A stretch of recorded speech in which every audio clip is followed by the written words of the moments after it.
জলযন্ত্রণা দমদম। সামান্য বৃষ্টিতেই দমদমের বিস্তীর্ণ অঞ্চল জলে ডুবে যায়, ব্যতিক্রম হয়নি এবারও। বিশেষ করে দমদমের এয়ারপোর্টের 1 নম্বর গেট থেকে তরুণ সেনগুপ্ত সরণি, দমদম মিউনিসিপ্যাল হসপিটাল, যেসব লাগোয়া বিস্তীর্ণ অঞ্চল জলমগ্ন। এর ফলে সাধারণ মানুষের ভোগান্তি বাড়ে দীর্ঘদিন ধরে এই সমস্যায়। পৌরসভার দিকে আঙুল তুলছে সাধারণ মানুষ। তাদের অভিযোগ, নিকাশি ব্যবস্থা ঠিক মতো নেই, ড্রেনিং সিস্টেম একেবারে ভেঙে পড়েছে। পৌরসভা এ ব্যাপারে উদার। জল জমার খবর পেয়ে সৌগত রায় বেরিয়ে পড়েছিলেন দমদমের 4 নম্বর ওয়ার্ডে।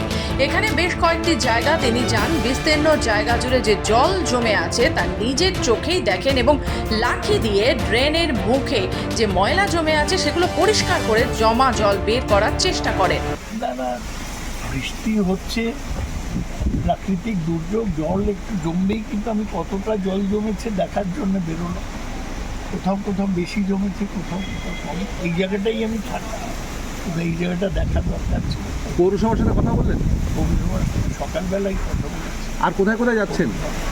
এখন যাব বেঙ্গল ইমিউনিটির একটা চিমনি ভেঙে পড়েছে, সেটা দেখি, তারপর বিটি রোডে যাব। মানুষের সঙ্গে কথা বললেন? মানুষের সাথে কথা বললাম তো, এখানে যারা বিশিষ্ট লোক আছে তারা সব ছিল আমার সাথে।